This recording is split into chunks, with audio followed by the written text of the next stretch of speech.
listening to the Art of Wargaming on the Ear Firm Network.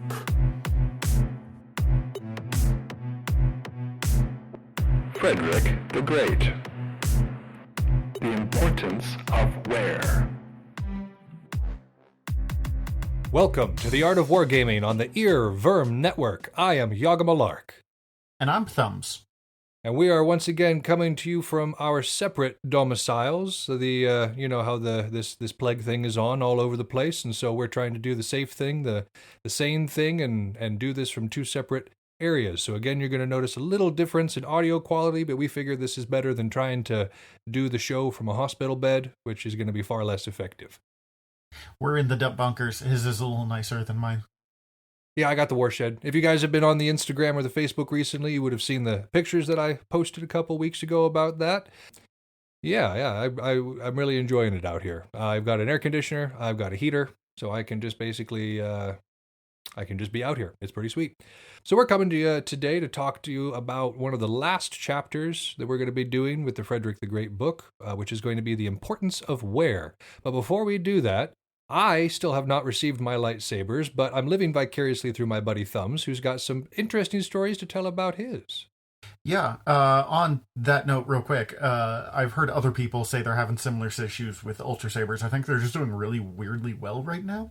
Well, they're doing really weirdly well, and then there's supply issues with their electronics at the moment, because you know how global supply has been disrupted, so it's just, they're doing well, they have a high volume of sales, and then they're having issues getting their parts, and so it's a kind of a perfect storm for the consumer. No fault of Ultra Sabers, but I'm glad you have yours. Yeah, and with those ones, I went camping for my birthday a couple weeks back, and my wife and I brought ours, because why would we not bring lightsabers into the middle of the woods? It's a great idea. I love it. And we gave each other a couple of whacks. Learned a couple of things. One, they sting. Well, they're not padded. We say medium combat, we mean light touch, because ow. And my wife is a wonderful woman, but when she swings to hit something, she swings to hit it. And we both had bruises the next day. Well, for those of our listeners who don't know your wife, she comes from Rivali County. So in Missoula, in Montana, you got these two counties right next to each other: Missoula County, Rivali County. Missoula County is where all the hippies and the hipsters and the long-haired folks like myself like to hang out. And then you go into Rivali County, and you've got some good traditional, like, ranching type Montanans. And so Cece comes from Rivali County. Yeah, it's so much more rural. So she grew up in a very rural area, doing very, very rural work. I mean, she's got all sorts of critters there on the farm out there. Oh yeah. Once I move out there, we're gonna have to figure out something to erase the sounds of the peacocks in the background. Ah! I was on a video chat with some Gelf, and I didn't realize how used to the peacocks I'd gotten until they started making the rah noise every time a peacock did. Yeah, and we'd be talking, and I wouldn't notice, and suddenly everyone would be going rah, and I'd be like, "What the hell is going on?" But to the lightsabers point, you know, the thing we were actually talking about. Sure. Only light touch. If you hit too hard with them, they will shut off. And I think it's them being like, "Hey, no, stop that." And it wasn't so much against each other, but when we would swing the lightsabers and hit the other lightsaber and just crack. Also, super cool thing is how bright they are. Like, I knew, you know, they glow, whatever, and it doesn't look that impressive during the day, but at night, it's just insane. We're in Montana, in the woods, on a cloudy night, an hour and a half out of town. Like, there is not much light pollution, there's not much light at all, we have no moon, we have no stars, couldn't see a freaking thing. We're able to fight when the lightsabers were on, no problem whatsoever, just because they just gave like a 5-foot like globe of light that you could stand in. Especially with two of them on at the same time, I imagine it was a really nice proliferation of lumens. Oh yeah, and we had like a purple one and a blue one, so the lights like diffused each other a little bit. No, it was great. It was so cool. Yeah, I foresee a whole new level of night fighting emerging at events. Oh yeah, we're gonna break these things on each other. It's gonna be fun. It's going to be fun. So yeah, I'm still waiting for mine. Again, we're still promising you this video. It is coming. It is coming, we promise. But we're finally ready. We finally have all the gear. And then Montana's like, hey, why don't you not see each other for a while? Thanks, circumstance. But yeah, I mean, I know this is the same way for everybody. We're sitting here whining about not getting to see one another when, we still got our health. We've still got the ability to do this show. So, I mean, I'm thankful for what we got. I'm thankful we're still able to be here talking to you folks. And, the rest of it is extra. It's luxury, and we'll get to it when we get to it, when it's safe to do so. But, and so speaking of where we go from here, not necessarily in terms of what we do after whatever is going on, but you may have noticed, if you're a part of our Facebook community, that we have posted the meme, where do we go after Vegetius? Now remember that we are going to be doing Vegetius immediately after Frederick the Great. Well, not immediately. We're going to be doing a little, another study of a realm and of a unit. And then we're going to be doing a study of the Jedi handbook and the Sith handbook, and kind of looking at what little gems you can glean from those things. And then we're going to be moving into Vegetius. But after that, again, Thumbs is wanting to get these books ordered and kind of want to get a leg up. I ordered all of them because that's just who I am. I figured I'm going to read them anyways, so I might as well own them. I like to be about a book ahead so I have time to prep for it. Which makes sense. There's a lot of material here you got to get through. And so we just wanted to bring that up again. So if you go there on the Facebook page, you'll see 4 different books from 4 different authors in different kind of areas of the world, writing about different conflicts. And and so go on there and kind of choose the one you want. It's going to be a little bit different. The book following Vegetius is going to be asymmetrical warfare, which is to say unconventional warfare, which is to say guerrilla insurgency type warfare, because again, not everything that we encounter on the field or in a game of 40K is going to be evenly matched. Sometimes we're going to have a smaller force and need to know how to work with that effectively. And so that's kind of what this examination is going to be on. The way we're voting on the Facebook page is giving different reacts to it, like the heart react, the laugh react, the sad react. Right. And Facebook will tell me so-and-so reacted, however, to a post of yours, but it won't necessarily tell me what post it was. Right. So I keep being like, why are we making people sad on the Art of Wargaming? Yeah, no, that's just the reaction to the it's one of the options on there. So, and every time I curious look, I've done this 10 times now. Sure. But yeah, if you're on Facebook, head on over to the Art of Wargaming and give a vote. We'd love to have the involvement. It's one of the wonderful things about this show is getting that interaction with you guys. And also, speaking of interactions, one of my favorite parts about this show is that it kind of functions a lot like the wider academic or scientific community. Because we have so many listeners from many different areas of the country and from the world, we have a lot of different people who are able to kind of be up on these things. Not everybody who listens to the show is a historian. Not everybody was a history teacher or studied history in school. Some of you all just like listening to history. Some of you all just like talking about history. But I do have some people who listen to us who know what they're talking about. And for instance, earlier on, you'll remember in the first couple episodes, there was a fella in Germany who was chatting with me about some of the errors I was having and the way I was speaking. And that's one of the things I actually love about this, because I don't want to put out false information. It sometimes happens in the course of studying history for the majority of your life that facts start to get wobbly. Sometimes things start to blur together. If you haven't studied them more recently, you might assume you know something when really you've just kind of forgotten it or misremembered it. And so that happens to us occasionally too. How does that happen? How does an amateur historian and an enthusiast occasionally get things wrong? That doesn't make any sense. Impossible. The human mind is infallible, Malark. So, in regards to that, again, I very much like it when you guys write in and give constructive criticism saying, hey, I enjoyed the show, but there was this one thing a fact that you got wrong. And we actually, within the last couple of days, had some folks write in. Now, again, this show is coming out 2 weeks after I've had these conversations. So for you guys who wrote in, it didn't take us 2 weeks to get around to talking about it. It's just the way that we do our production schedule. I mean, we talked to them, so hopefully they understood that they weren't just talking to the future. Right. So with the first one, back in episode 26, we were talking about the concept of coup d'etat.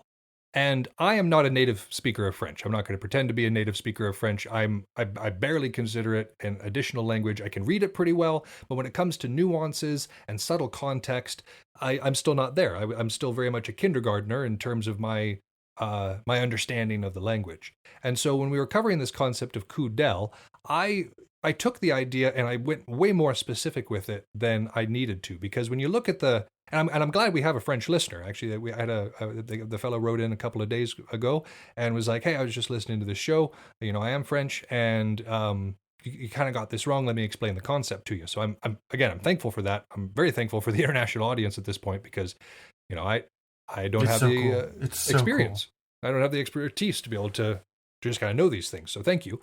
But anyway, so coup d'el, when literally translated, means at a glance or with a stroke of the eye. And so if you've seen Avatar: The Last Airbender, there's this scene when Sokka is being trained by the Swords Master. And the Swords Master turns him around, has him look at this absolutely gorgeous view, and then turns him back around real quick and says, "Now paint it." He added a rainbow. But the whole idea with this exercise was this at-a-glance idea. You need to be able to, at a glance, look at the field and know what needs to happen. Be able to see the details, be able to see what's going on, and just have it right there. And so we made it very specific, and to be like, know what to do with your army. And this was kind of the way that Frederick was using it within his context. But like the French concept of this is, again, like at a glance. It's just being able to take in all the details that are relevant in just a moment. And so, like I said, I know that's a small deviation kind of from what we were saying, but it is enough of a correction that I wanted to make sure I got it out there, so that anybody who's listening to us going, "Oh, that's exactly what that means," you know, we're not giving you. It was not exactly what it means. Yeah, it's not exactly what it means. What I liked from hearing from this guy, and I don't remember his name. I'm sorry, guy. It's nice to hear from you. Is he doesn't play, from what I could tell, 40K or Belagarth, but he does do wargaming. And him talking about how well what we were saying transferred, which was really nice to hear, because I have to admit, I was listening to this and being like, okay, I know 2 very specific games that this information will work for, but like, are we useful beyond that? And the answer is apparently yes, which is great to hear. I like it. I like the fact that we can serve utility in other people's lives. That's the whole point of the show, is to be able to add some experience and add some flavor, some extra stuff to whatever wargaming you might do. So the next correction I wanted to do actually comes from my father. And for one thing, I just think it's cool that my dad listens to the show, you know, and so like to have him writing me and say like, "Hey, by the way, I noticed that you got this wrong." For one thing, it's like, cool, he's listening to the show with enough detail to be able to correct me. And, you know, I don't know. It's just, it's one of those things, like when your parents are into what you're into, it just feels good. You know what I'm saying? Oh, yeah. And so the mistake that I had made is that there is a West Point, New York, and a West Point, Virginia. And at some point in my head, as much as I like the Civil War and as much as I enjoy studying the Civil War, I got those 2 places confused. So the West Point Academy, the one that produces the military, like soldiers for the U.S. Army. The one you were saying was on the southern side last time. Is actually in New York. And what I was referring to, the institutions that were in my head, and for whatever reason I labeled them wrongly, were the Virginia Military Institute, or the Virginia Military Academy, and the Citadel in South Carolina. So those 2 organizations were kind of what I was thinking of when I mentioned West Point. Obviously, I said the wrong thing. That's on me. But I just wanted to make sure that there's a lot of folks I know who come from that area of the world, and I'm sure all of them are sitting there being like, nuh-uh. I actually have a friend who even went to the West Point Academy, and she's probably sitting there being like, "I wasn't in Virginia. Like, what are you talking about?" So I wanted to give just a little bit of specificity on these on these institutions as well, to kind of make sure that I not only define them clearly in my mind, but in y'all's minds as well. West Point is one of the oldest military institutions in the country. It was established after a edict from Thomas Jefferson.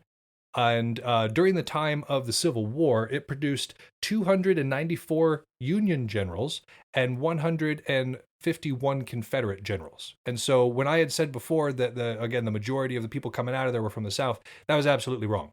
I did not nail that one. So that's a bad malark. Tisk. Switching down to the southern side, the Virginia Military Institute produced 15 officers that eventually became generals, and one that eventually became a Union general. I'm sorry, I made another mistake. I'm going to correct it before the next episode. West Point, 294 Union officers, not generals, and 151 that does make way more sense. Confederate officers, not generals. Okay. The next one, VMI, 15 Confederate generals. Bless it. Apparently, I'm just going to be getting this wrong. I believe 15 Confederate generals, 1 Union general. And then the Citadel is another very storied institute, but it is famous within the context of the Civil War for its some cadets from the Citadel were the first ones to start it. They started the Civil War. They fired on Fort Sumter. And so that was the action, as you know, that kind of kicked off the military aspect of the Civil War. And so that was the kind of the and then for most of it, I mean, the Citadel also was involved in a lot of the Citadel cadets were directly involved in some of the actions. And at one time or another, there were quite a few of these cadets serving in the Confederate Army because they just had a lack of officers. So they were like, "Hey, you guys are trained. Come on." Jackson remarked at the beginning of one of the major battles, "They will hear from the Institute today." And then, of course, he was talking then about the Virginia Military Institute. But I just wanted to make sure that we defined these, defined them in our. The war was inevitable by the time Fort Sumter happened. Like it was going to happen, and that was just the one that lit the flame. But you have to wonder how mad their teacher was. Yeah. You guys. You did what? So let me get this straight. I guess I should praise you for proper artillery placement. So we're going to do a compliment sandwich here. I really liked your trajectories. You hit your target. You started the war, but you had good cannon drill. So compliment sandwich. Compliment sandwich. Yeah, that's exactly how that went down. I'm sure. I'm sure. Verbatim. Having been in the military, they're all about. They want to make you feel good. They want to make you feel good about yourself. They want you to be an individual. They want you to have plenty of rest time, plenty of downtime. I'm terrible at sarcasm, guys. I'm Thumbs knows that I'm being sarcastic right now, but I don't know if you guys do. So we do. It's pretty obvious. I'm very bad. On my side, it's not a correction, but it is something we had said we were going to tell you about, and then we forgot about because these episodes are like an hour and a half long, and by the end, we forgot about the one sentence in the middle. We get tired, guys. Yeah, we had been wondering about the origin of the word Bohemian because we're talking about Bohemia a lot. It comes up constantly in this book. But Bohemian, we think of as kind of like 19th century hippie. Yeah. Yeah, like when I hear Bohemian, I think about like Moulin Rouge, about like all the cool guys in Moulin Rouge. Yes, that's exactly what I think about.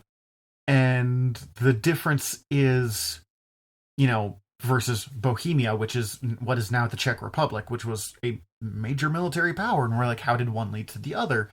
And so I looked up Bohemia, like the origin of the term Bohemia and Bohemian.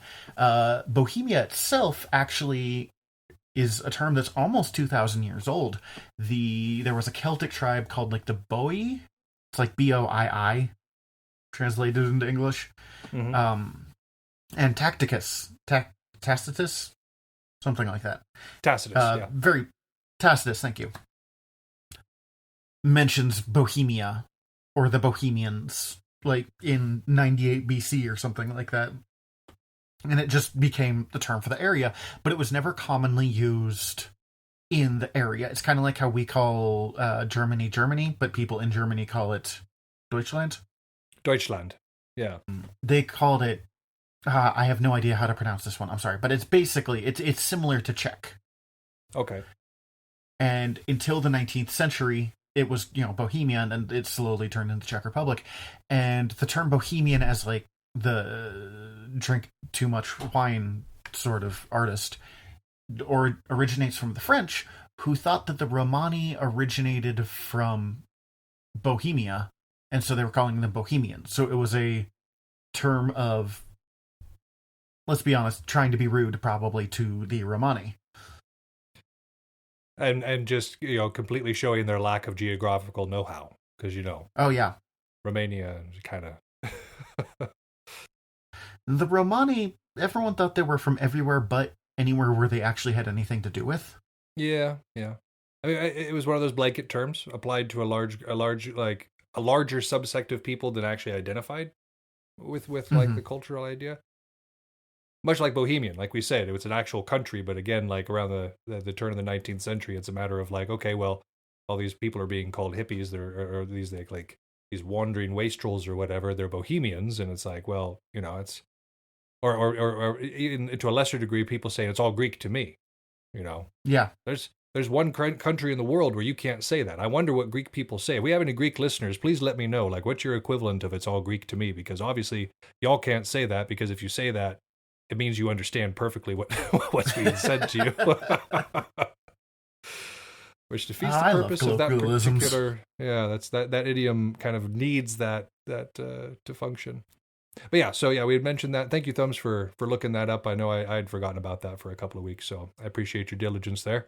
And then I guess one more to actually talk about a little bit of wargaming as well. I've been playing Tropico. I don't know if you guys have played Tropico. Not since I was like 14. This is the first I've heard of it, which is weird to me. Anybody who knows me should have been telling me about this game, but nobody has told me about this game. I had to find it on my own, so I did. And it's fantastic. You get to be a dictator of a Latin American like island nation, and so think like Batista or Castro, and you got a bunch of competing factions that you have to manage while you're trying to build up your infrastructure. And while, you know, Sim City may not necessarily be considered a military game, and this is kind of a Sim City type idea, you're building up this island civilization. In order to maintain a military within this game, you have to have a functioning infrastructure. Like if your economy is not there, if you're not producing a good surplus to be able to pay for your soldiers, it doesn't do you much good to have them. And so what I really like about the game is it stresses the importance of everything happening out, because the battle only accounts for like 5% of the war is battles. The rest of the war is all logistics. It's all, do you have the food? Do you have the weapons? Do you have the transport to be able to move those weapons and food to where they need to be? And so I really like that. I like the kind of focus on that, and like the military stuff is kind of done for you, but like you get to set the infrastructure. And so again for me, I really enjoy that. And then I think I told you guys last time or the time before that I've been playing Ark with my apprentice Turkey Feathers.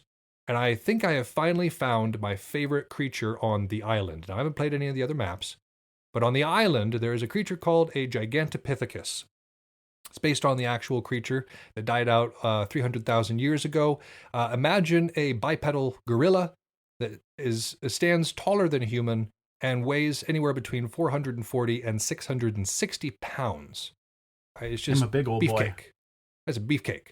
And what you can do in the game is, like most creatures, you can make a saddle for, but the Gigantopithecus is special because you can make helmets for them, which means when you start finding these improved blueprints and can make some pretty bomb-bad helmets, you can then equip those helmets onto your Gigantopithecus. Now, these guys are muscle on muscle.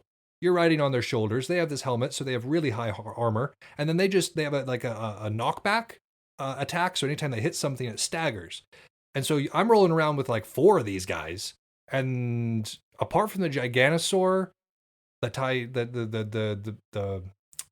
can't remember the massive big rocky Bronto dude was huge. I can't remember his name, but I don't know if I can take him. And then I'm sure there's some caves and some alphas that I would struggle with, but the majority of the island quakes in fear of my Gigantopithecus army. Again, not a whole lot of tactics. I just turn my crazy monkey men loose in the jungle, but I love it. I really love it. When you first told me this story, I mixed up Gigantopithecus and Gigantosaurus, and so I thought you had an army of giant, basically Apatosaurus with helmets. Which would just be broken. I mean, that would be broken as all get And I out, have to like, admit, I was kind of disappointed to find out that I wasn't correct on that, but also your version is still super cool. Now, similar to that, Turkey is actually breeding a Tyrannosaurus Rex army at the moment. Every time I log back in, there's like 9 more Tyrannosauruses just hanging out in my base, looking at me all hungry like, and we're going to be using those to go after bosses. So, you know. That dude is super into growing T-Rex. They're very useful. They're very useful. They got them big old jaws, and I mean, they're stompy as all get out. I love them. They're pretty good. But you know, I think that's probably all right for the jaw jacking session today. What do you think? I think we got about twice as much in there as I thought we were going to, so I think it's about time for the episode. I think so too. So we're going to come back with location, location, location.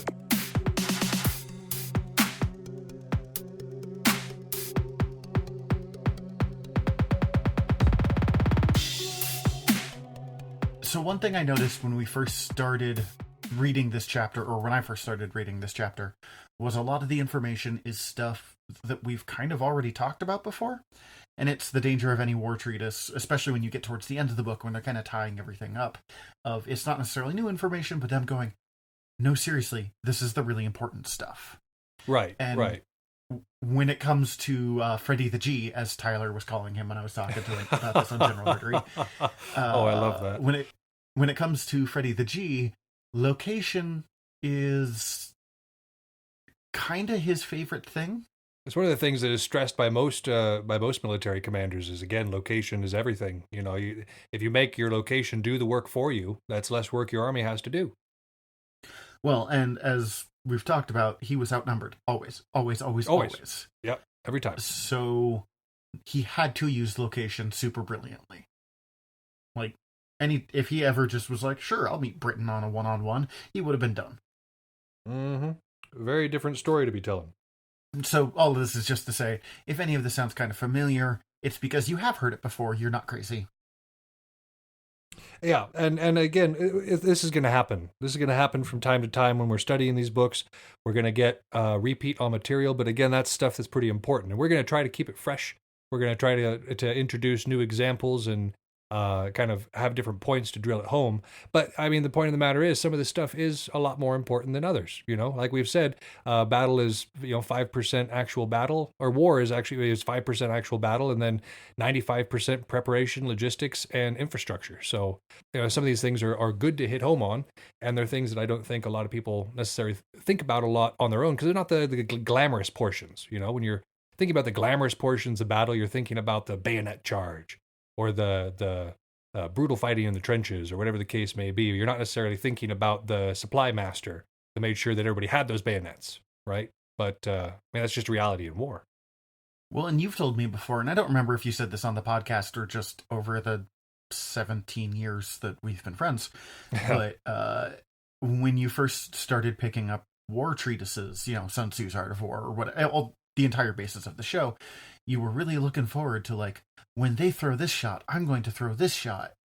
Like, exact step-by-step for the actual fight, only to find out that, no, that's not what any of these books are about. And the longer I've actually been practically using those things, as I've been a realm leader, I've been a unit leader, I've run the Great Hunt and that sort of thing, and so I've come to see the importance of these things like logistics and administration in the overall effective running of the military, because without them, the rest of the stuff doesn't really matter. You can have the best fighters on the planet, but if you can't get them to the field in the same location or at the same time, that doesn't matter as much. It's not that big of a deal, or it's not going to matter as much as it should, as you want it to. So again, location is huge. And these first couple of points we're going to be making in here are going to sound really familiar. So we're just going to make them and again, iterate them and kind of move on through.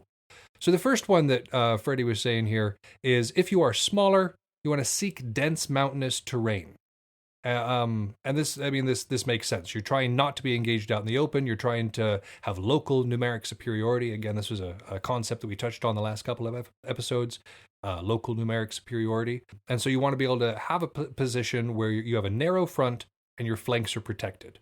Now, again, you don't want to box yourself in. You want to be in a corner. You want to be able to maneuver out of there if you need to. Like, if you put yourself with your back against a wall, that's desperate fighting right there. That's a do or die situation. Whereas if you've got this narrow front, flanks protected, but you've got an out. For instance, think about which was it, the most recent one or the second most recent Star Wars movie where they're holed up inside that bunker. And the Empire's approaching. That's second most recent one, Last Jedi. So think about that one. In The Last Jedi, they're holed up inside this bunker. The Empire's approaching. The Empire absolutely has the firepower superiority, the numeric superiority, and all of those things. But the Empire isn't able to bring all of those things to bear at once against the rebels because they have very much narrowed their front and their flanks are protected. So they've got this opening that the Imperials have to, or that the First Order has to try to get through. And then, of course, there's I don't want to give spoilers, but you got to have a bug out point, I guess, is the final thought there. That movie came out 3 years ago. I think you're okay. Yeah, I'm one of those people that will see a movie like 3 years after it comes out, simply because I don't care for movie theaters. And I'm not necessarily like, I have to be the first one to see it. That's not me. And so... I'm with you on that front. I used to do midnight releases, and they sound awful to me now. Yeah. I mean, if there was to be another Lord of the Rings movie, you might convince me to come out. Like, those are the midnight releases I used to do. They do another Lord of the Rings movie, you might catch me at a midnight release. But apart from that, I can wait. I was going to say, one thing I like about this, hideout in the mountainous terrain if you're outnumbered, this is a tactic that has literally, throughout all of time up till now, remained good. Like, there are a lot of tactics they'll talk about that they're like, okay, in modern warfare, this isn't a thing we do. Well, what do you mean?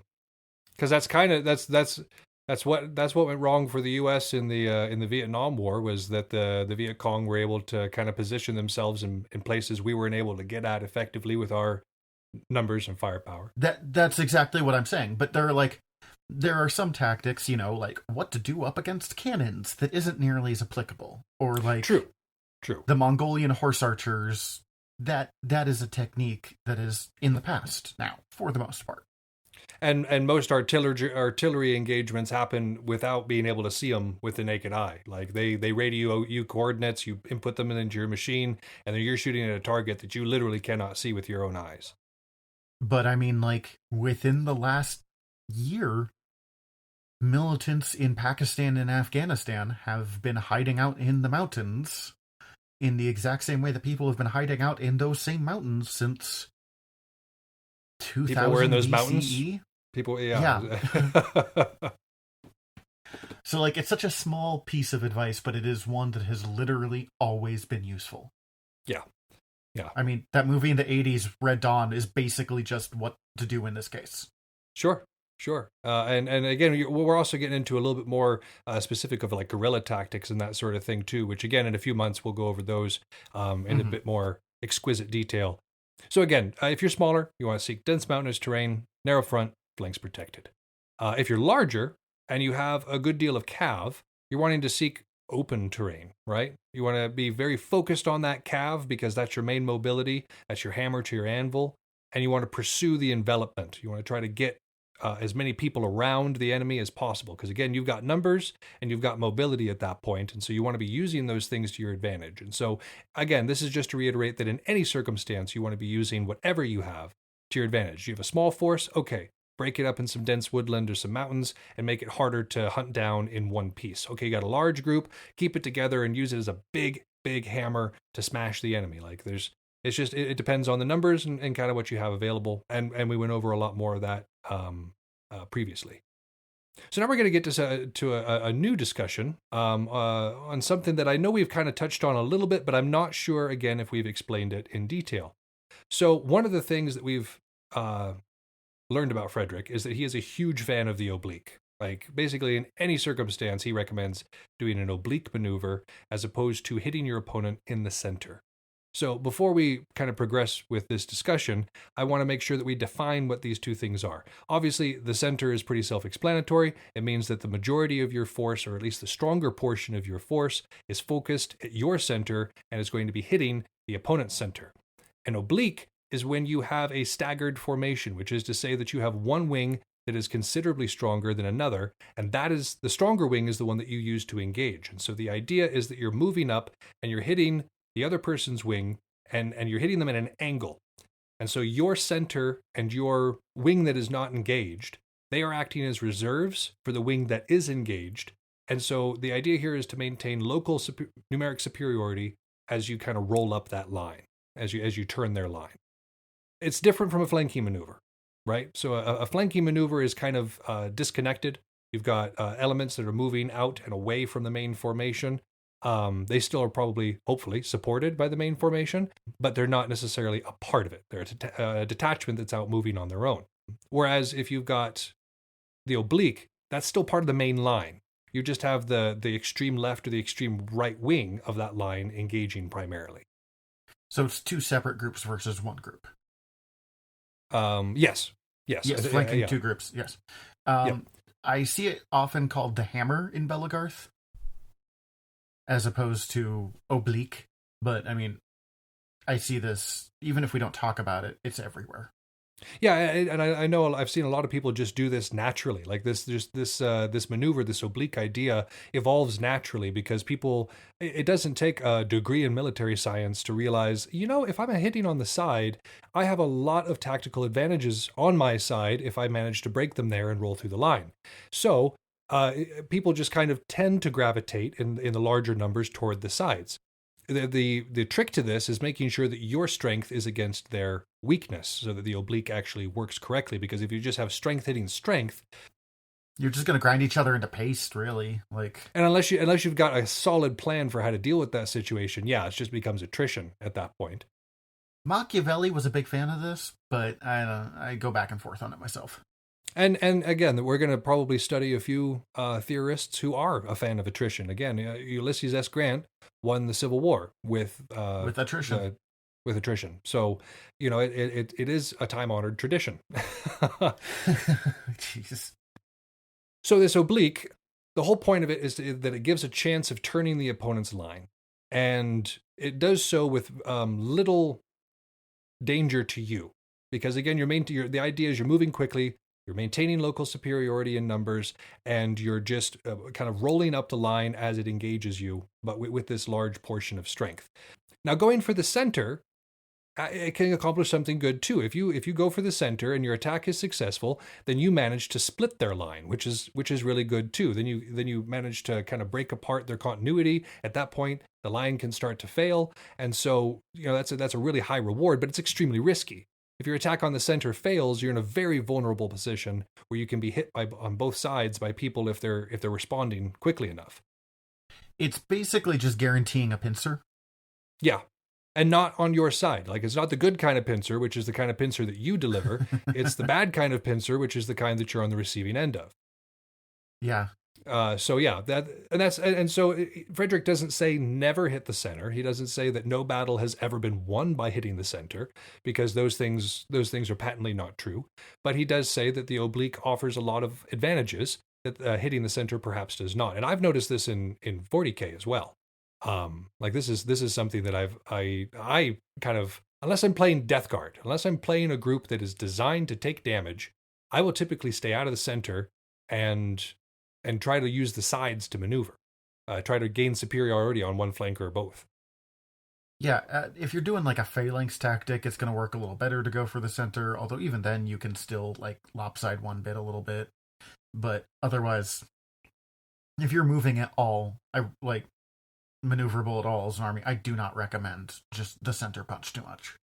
Now, again, what we're sitting here saying black and white. This is all or nothing thinking we're doing here. You have to do the oblique or the center. But in case of most military tactics, honestly, the best case scenario is that you hit the oblique and you time a center hit at the same time. Because if you can disrupt their line by coming in on the oblique, and then you also disrupt the center, I don't know many groups that aren't going to break at that point. Like that's a whole lot of disruption.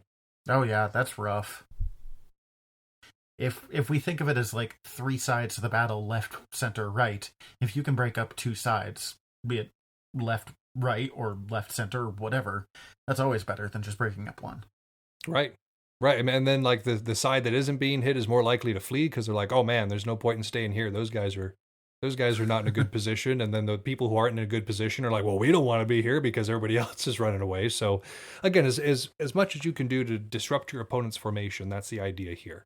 And so again, if you have to choose one or the other, make sure that you're choosing the one that makes the most sense for the field and the force that you're commanding. Frederick recommends the oblique, but we here at TAOW recommend that if you can do both, why not both? Do both. So the last, so again, that's the location is where are we fighting? Are we fighting in the center, or are we fighting on this oblique idea, this extreme side of the line? Now, out beyond that is flanker territory. Out beyond that is where the counterflankers and the flankers, which we are calling cavalry in most cases on this show, are kind of playing their little chess match against each other. Now, Frederick says that oftentimes a cavalry match will be decided far before the actual battle actually comes together, which makes sense. You've got your fastest moving groups kind of going against one another, but this is important. What occurs in this fight for the flank is extremely important for the battle overall, because whoever controls these flank positions is in a really powerful idea. Because if you're, for instance, if you're doing an oblique attack and you don't control that flank, you're in a very dangerous position. You're in danger of being enveloped at that point. Like, that's not a good place to be. So if you're doing an oblique, you need to control that flank. Likewise, if you're on the receiving end of anything, controlling the flank means you have breathing room, means you can maneuver out one way or the other. So these little fights that take place between the flankers and counterflankers can be some of the most important fights that occur on the field. It's the same, again, it's the same thing in a tabletop idea, in any sort of intellectual wargaming. You know, if you get your fast attack guys into a good position, that really limits your opponent's options. It's huge. And so again, for us, this is a matter of your fastest moving people, your turkey feathers and that sort of people who are very fleet of foot, constantly in motion on the field. Also think shy, trying to think of other people who are like cav, like really stand out in my mind as cav. Oh God, I've got someone on the tip of my tongue and I can't think of who it is. Sorry. Silo was pretty good at it. Oh yeah. Yeah, he's one of the best cav guys that I know of. So, but one of the most important things about this whether there's flankers or there's counterflankers, flankers are so much more effective if they have infantry support. So if you've got a group of slower moving shieldmen or a group of slower moving like polearms or like a mixed unit that is backing up your pickets or backing up your flankers, they are going to be so much more effective because there's something else to distract. You know, it's pretty easy to keep an eye on Shy when he's the only one around. If his team is all the way on the other side of the field and he's just standing there looking at you, like I can keep an eye on that fella pretty easy at that point. But if his team is also pressing up on me, suddenly it's harder to keep an eye on Shy. Yeah, I can focus on one or the other when someone's actively attacking me generally. Sure. I mean, you can only, like, when you're in the moment, you got to put your focus somewhere. And so, I mean, this just demonstrates, though, like, you've got a very effective fighter in of his own right, who is made even more effective by the presence of infantry support. And so that's the idea. If you see somebody running off, you see a Pockshaw or something like that running off to do a flanking maneuver, it's a good idea to move up to support. Again, it doesn't even have to be like a committed action. Just a matter of supporting that makes it more likely of succeeding. But yeah, so we've talked about where to go if you're smaller and if you're larger. We've talked about kind of the pros and cons of attacking in different places on the line, and then of course what's happening way out past the wings out there on the flanks and the counterflanks. I don't know if the counterflank is a position. I just made it up. It's a location. Counterflank is in Bellegarth. We use it. I know it's a position, but I'm not sure if it's a location. I think that's a stretch. I think Merriam-Webster might have something to say with me about that. Language evolves, Malark. You have anything else No, I think that's pretty much it. That's, as we said, this is a lot of stuff that we've covered before. Yep. But in this next one, we're going to be moving into a little bit of new information. Again, mixing it with some old one when we talk about playing the field.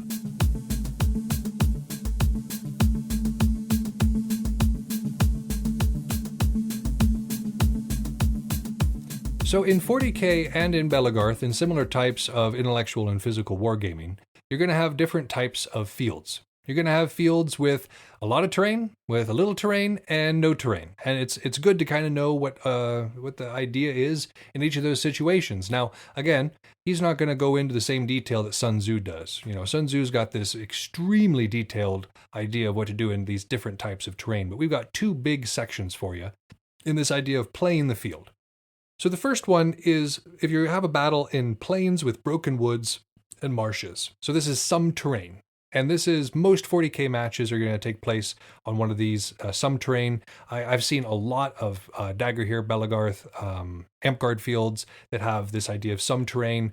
Most paintball fields that I've ever been on have something like this. Even if you're just playing woods ball, like that's still, like you've got open spaces, but you've also got these broken woods and marshes, is the idea. Generally, if it's a terrain thing, it's going to be some terrain as opposed to like full terrain. Right. And I mean, even in 40K, I struggle to think of an idea where it's like all terrain. Like in certain battle types, like if you and your partner agree to do like a city-oriented battle where you've got the whole battle map just completely jam-packed and it's like building to building fighting and you've set it up that way, like that's one thing. But very rarely at a tournament are you going to find so much terrain that you're like, wow, I was not prepared for this. There's no open spaces. That'd be a great kill team game, though. Great Kill Team game, but the rules are a little bit different in Kill Team. But yeah, so again, this is a fairly common terrain type or battle setting. So wherever the ground is broken, Frederick says that country is then made for artifice. So what he means here is that wherever you've got anything that disrupts the natural flow. So if you've got a group of buildings, a group of trees, a marsh, giant inflatable castle.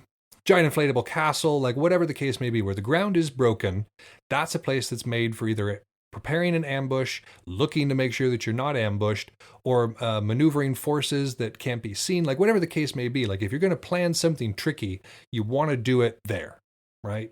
And if your opponent's going to plan something tricky, they're likely going to be doing it there. And so it's just a good idea. Make sure that you're constantly watching the obstacles. Like if you're in a castle battle, you want to make sure you're watching the corners to both sides, because you can't see around the walls. Unless you're like, I've definitely seen some quote unquote castles that were just like 2 hay bales high. So if people were coming around, you could definitely see them. But I've also seen castles like the one that Durdemarion has, where it's like a real castle. It's The walls are tall. So if somebody's moving over there, you're not going to just see them. So like you want to be constantly aware of these things if you're not already moving to take it and use it for artifice yourself. So the idea here is you want to keep the front of your line as tight as possible, right? You don't want to allow anybody through. And so you're obviously making allowances for these obstacles and kind of contracting and expanding the line as you need to, as you're moving through. But that front line needs to be tight to make sure that nothing can get through. You don't want flankers. You don't want small detachments or small groups of fighters to be able to get through your line and around to your back area, where your sensitive things are, your big guns or your archers or what have you.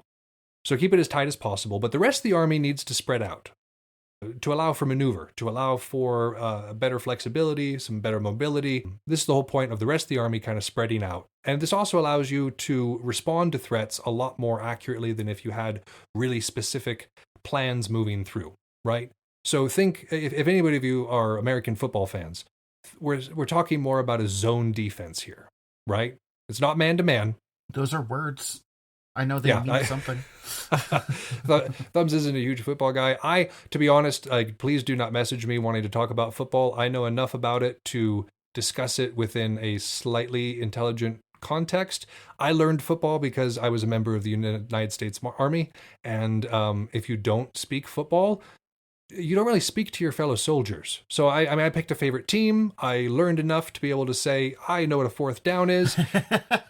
I'm just imagining you like waiting for the conversation so you can drop that for the first time. Fourth down, yeah.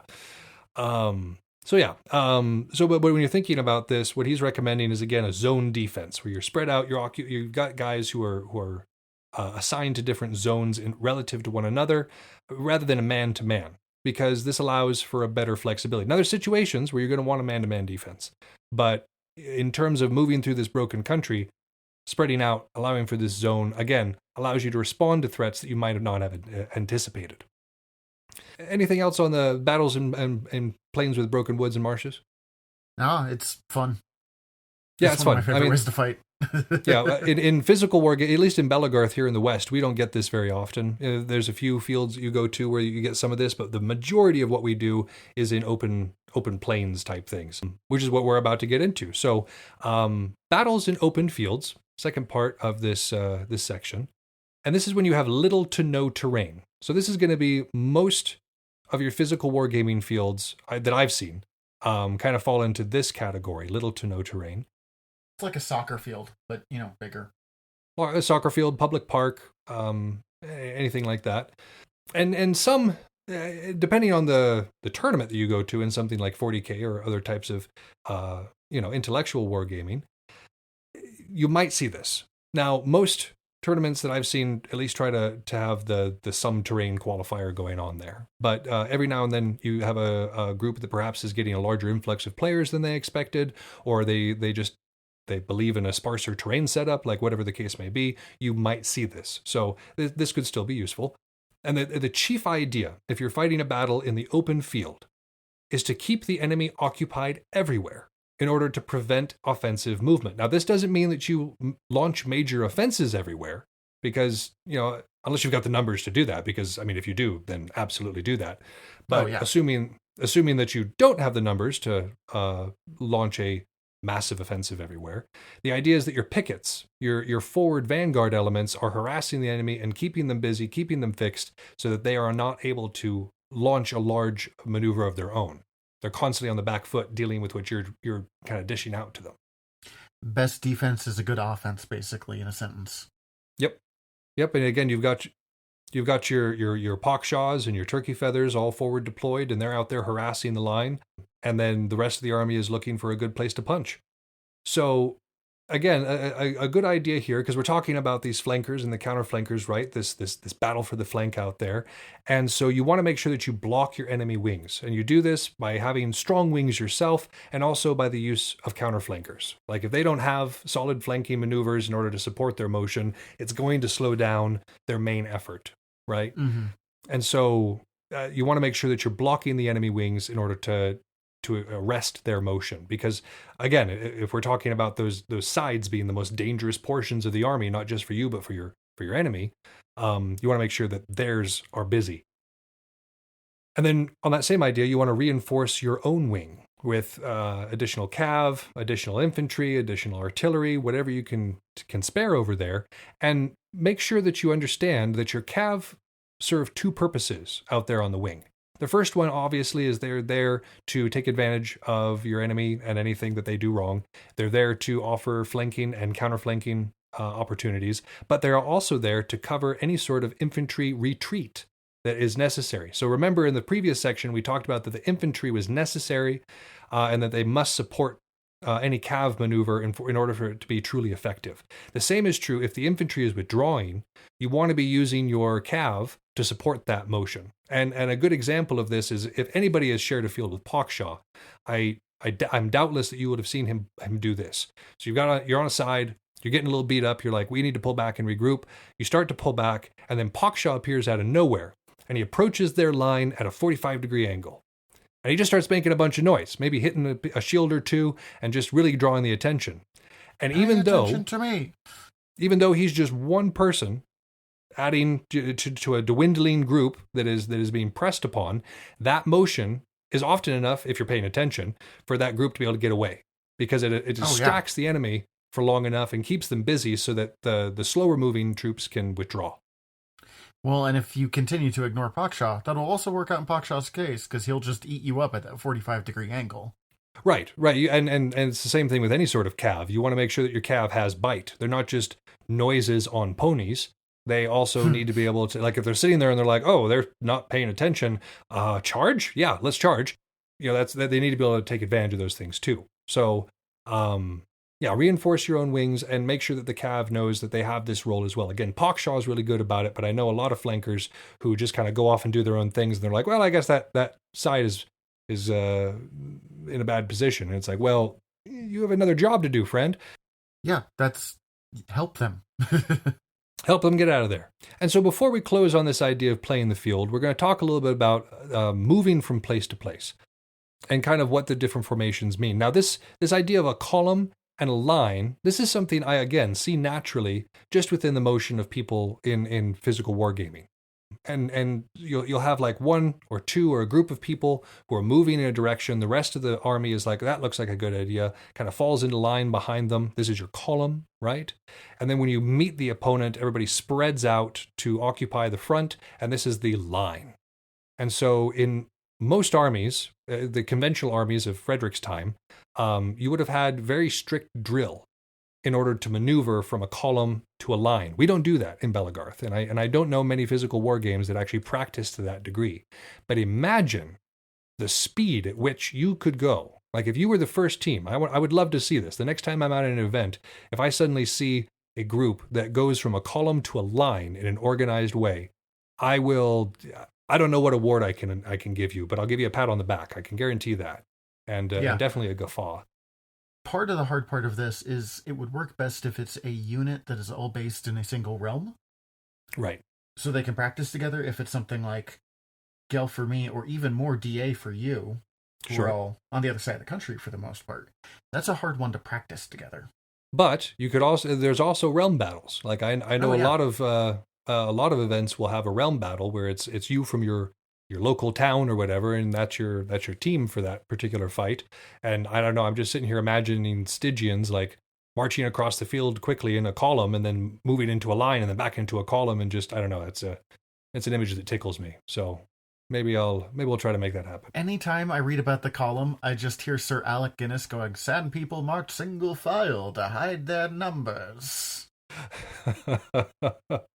But it's good. I mean, again, you're moving quickly, you're masking your true strength, which is again part of the point of a column, and then suddenly you're there. Just whoosh. And if someone's attacking from the front, they only have a small area of people to attack from, and if you get surprise attacked from the side, you basically just turn left, and suddenly you're aligned. Yep. So again, if you can figure out how to do this with your group, I will be. It's a lot easier with 40k. It's a lot easier with 40k in order to maneuver things in this way. I do it all the time. You put some thick dudes with shields or something in the front and have them kind of be the scariest, most distracting thing, and then you have everything else kind of behind them, and then everything spreads out to do its job when you actually come into contact with the enemy. And again, this is something that most people do instinctively, kind of like the oblique. A lot of people fall into this instinctively, but I think that you could be so much more effective at it if you're doing it with purpose and you kind of know the science behind the action that you're taking. So do you have anything else for playing the field, sir? This is... I'm sorry, guys. I keep being like, nope, this is a pretty straightforward chapter, but it's a pretty straightforward chapter in the lesson here. Yeah, there's not a whole lot of nuance. Again, the middle of the book, Frederick definitely got a lot more expressive with his prose. But at this point in the book, he's like, all right, you guys basically have the idea. I'm going to be hitting a couple more key points. I mean, we went with this same thing with Machiavelli. Like the last couple of chapters of Machiavelli were kind of a wrap up of the rest of the book. Not so much with Sun Tzu. He just kept throwing out new material every single time. Nope, he's like, I've got 13 lessons. Let's do the 13 lessons. There's no like, well, in conclusion.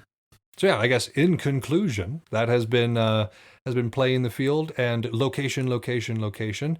And now we're actually going to discuss one of Frederick's battles, actually one of the battles that he talked about in this section, and that would be the Battle of Sewer.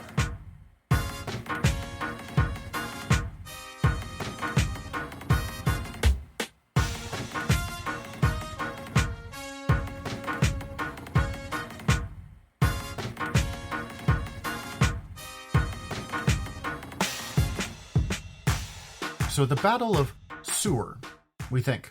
This is one of the cases where our Montana accents are working against us because we always add like an extra full syllable to noises. Especially if you got two vowels in a row. Like we're like, well, we got to throw in some flavor there.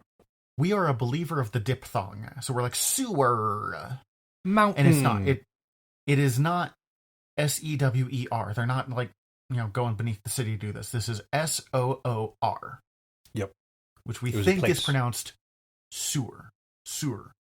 Dunno. But without the W that we can't help but throw in there. That's yes. Also, if you Google this battle, be careful. There was apparently a battle in, I believe, the Revolutionary War called the Battle of the Door or something like that. And Google kept being like, you meant the Battle of Door, right? Door. No, it's door. And I'm like, I promise you it's not. I am spelling this correctly. I did pass my basic literacy. I know how to do this. I know we're past the age where I'm smarter than the computer, but in this specific instance, I am. I know it. So yeah, like Thumbs said, this is the Battle of Sewer. Again, we're trying not to mispronounce that, but anybody from the area is just sitting there banging their head against something, I'm sure. So this happened on the 30th of September in 1745 in Hajnice, Bohemia, which is in the modern-day Czech Republic. So this was a part of the Second Silesian War, which is a greater part of the First Silesian War, which we covered a battle on a few episodes ago, and the Second Silesian War were both part of the War of Austrian Succession. So during this time, of course, Frederick had taken Silesia, and during the Second Silesian War, he was solidifying his hold over the region. And at the time of this battle, it was 3 months after the Battle of Hohenfriedberg. man, I struggled through that one. I will get that one smoother by the time we actually do it as a battle, because we will. It was a really good one. It's one of Frederick's best. It's okay. The Montana accents are striking again. So it's 3 months after that, and he gave Charles of Lorraine a serious beating there as well.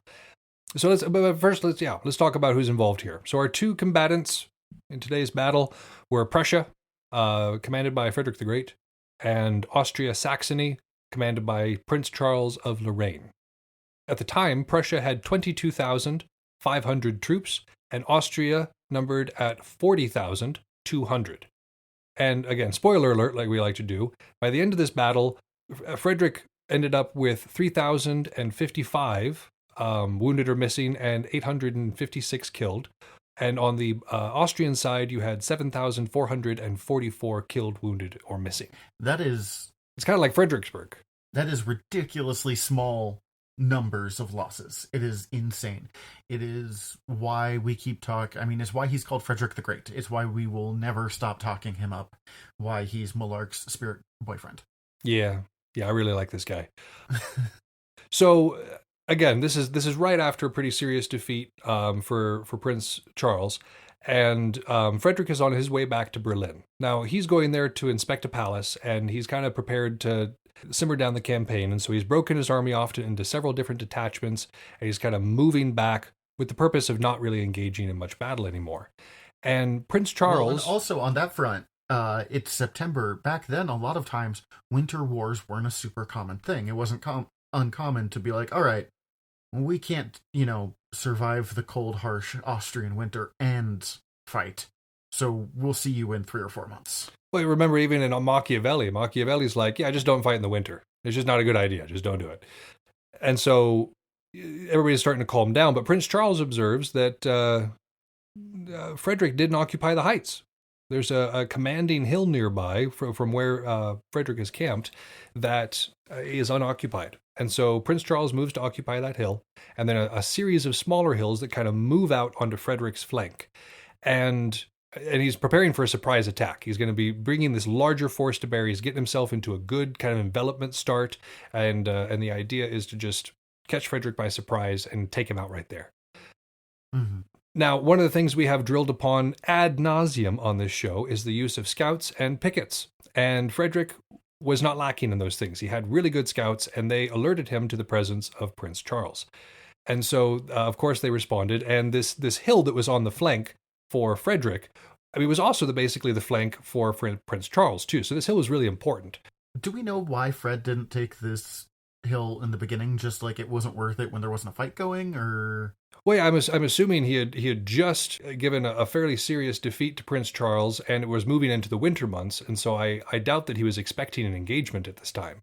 Mm-hmm. Okay, that makes sense. And so where he would normally have been much more diligent, like if this would have been June or July, I'm pretty certain he would have made sure to have those hills. But as he was moving back and being like, okay, we're going to be pausing the campaign for a bit, he was a bit more sloppy with his formation at this time. It just caught me by surprise because he's so good at that, but that makes sense.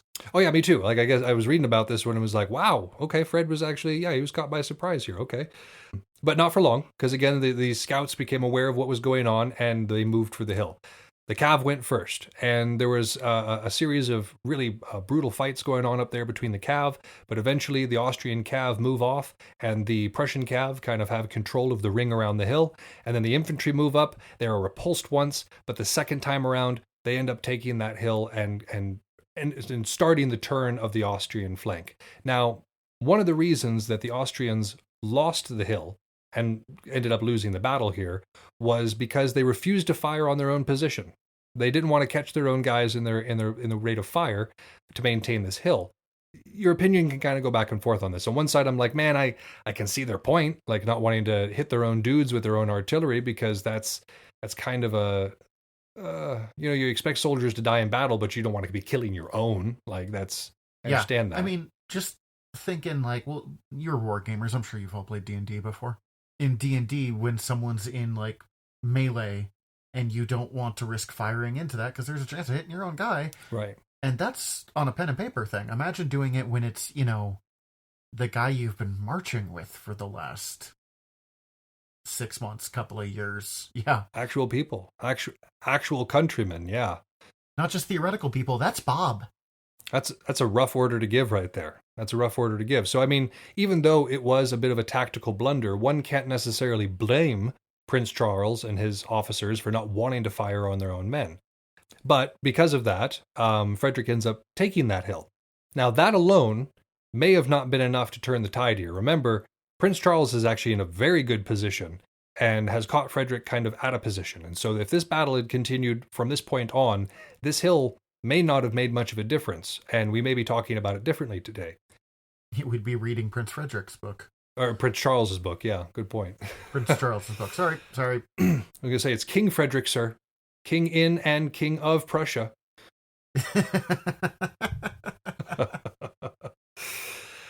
But if you're picturing the formations here, picture that the Austrians kind of have the beginnings of an envelopment going, and of course Frederick is doing his classic oblique. Now, one of his troops breaks formation here, because again in the oblique, the flank or the wing that is engaging is where the main action is, and the rest of the army acts as a reserve for that action. So it turns out that one of the officers who was leading a unit in the center got impatient or got thirsty for glory or whatever the case may be, and led a bayonet charge on the Austrian center. You know you're hungry when you're leading a bayonet charge. A bayonet charge on the Austrian center, yeah. And they were well entrenched in a town. And so this action in of itself may have proven disastrous. If it wasn't supported by the rest of the oblique, if that hill hadn't been taken, then this action would have been awful. But in terms of where the battle was, and in terms of the delicacy of the Austrian line, this attack could not have come at a more opportune time, because it hit the center, broke the center, and that combined with the turning of the line meant that the Austrians they had no more command and control. They were out of there. They're out of there, man. Didn't want to play no more. No, it was done. Which is, man, that is, by every marker, they should have won this battle. Oh, yeah. I mean, Prince Charles had the better position. He had the high ground. He had the element of surprise. He had the bigger numbers. He had the 2-1 advantage. Yep. It was, it definitely looked like it was going to be Prince Charles, but it turned out for Frederick. And again, that was partially because Frederick knew how to use his army and knew how to respond effectively. He had troops in the field that were able to give him accurate information, and he was able to make a good battle plan based off of that information. And it came from somebody disobeying orders, which is not something we often praise on this show. He is super lucky that worked out. Otherwise, yeah, that would have, again, it would have proven disastrous. Like, if you're going after the center and you don't take it, you're in a bad position. That is not a place you want to be, because everybody's looking at you, and it's hard to get out of there with your unit intact. They hungry. Yeah. So that's the Battle of Soor, Soor. Again, one of Frederick's own, and again, one of those ones where luck seems to have played just as much of a part as actual skill, which is most battle. I mean, I can't tell you how many times I've lost to a quote-unquote worse player or a worse fighter. And again, like, it just happens, you know? It just happens that luck is also a major component of fighting, especially in something like 40K, where you got dice involved. But even more so in physical fighting as well. It definitely happened less often when I tried to stop thinking about, like, I am better than this player, or I am worse than this player, and just, I'm going. They're a target. That's what I had to change it to. I was like, this is a person with a sword standing against me. I'm not going to even think about if they're a vet or if they're a noob. I'm going to fight them the same regardless, and I'm going to fight them like they are a threat. And like, I'm trying to neutralize them as quickly as possible. Again, doesn't matter if they're a noob or a vet. They need to be dead or legged and behind me at that point. Not directly behind me, because then that's a snafu as well. No, that backfires. That's just getting flanked. Well, did you have anything else to say on Soor real quick? No, it was kind of hard to find on. As I said, there wasn't a whole lot. I know you have your big fancy books of battles, but I couldn't find a whole ton on it, so we covered it all pretty good. We already covered the First Silesian War, so I don't feel like doing a whole lot of background on that is necessary, since we only recently just talked about it. Now, usually our battles are like, let's do all the lead up. We don't need to here. The only thing I have is I'm looking at the pictures of Frederick and Charles, and they basically just look like something out of Warhammer if you change their hair. I give them like a bolt pistol or something. Oh, yeah. Love Metal eye, you know. I love it. So yeah, today we've talked about how location is important. And we kind of retouched on the ideas from last time on what to do if you're smaller and what to do if you're larger and have cav. We talked a little bit about the difference between hitting the oblique in the center and kind of the pros and cons of both. And then, of course, we talked about the fight on the flank, the counter flankers and flankers, and how what they do out there can can sometimes decide the rest of the match. And then, of course, we talked about terrain, how you deal with some terrain, and then how you deal with little to no terrain and kind of the rules you want to be thinking about at those times. And then we just finished up with talking about one of Frederick's own victories at the Battle of Sewer. But if you got through this episode and you're like, man, I just did not have enough Art of Wargaming, you can go on to our Instagram or onto our Facebook, and I'm constantly putting out some memes there. We try to have trivia and little factoids from either the era we're talking about or the battle we're talking about, so you can learn a little bit more on those things. We've of course got our player profiles and that sort of thing, where we highlight members of the communities that we love so much and that we're trying to reach with this information. Yeah, we've got some sister shows too, if you're looking for some more listening as well. Yeah, of course. I mean, beyond just subscribe and listen to us and hear more things, there is General Nerdery, where me and Tyler do a podcast about liking things. And then there is Fried Squirms, also on the Earworm Network, which is about two people watching horror movies. It is a very strange podcast. But I imagine quite entertaining for folks who enjoy that sort of genre. Oh, yeah. Yeah. And then, of course, we've got our email address if you want to, again, write us and let us know what we're doing well, what we're doing wrong, what you'd like to see. artofwargamingpodcast@gmail.com. Again, that's a good place to send your player profiles if you want to be included in that. We have a website as well, TAOWwargaming.com, I think, right? Yes? It's been a while since we did this. TAOWwargaming.com, yep.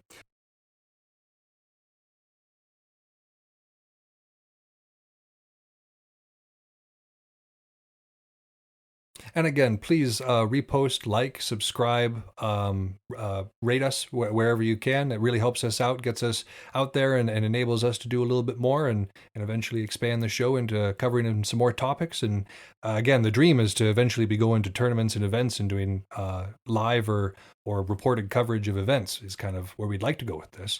But yeah, I think for this week, this has been Yaga Malark. And I'm Thumbs. Signing off.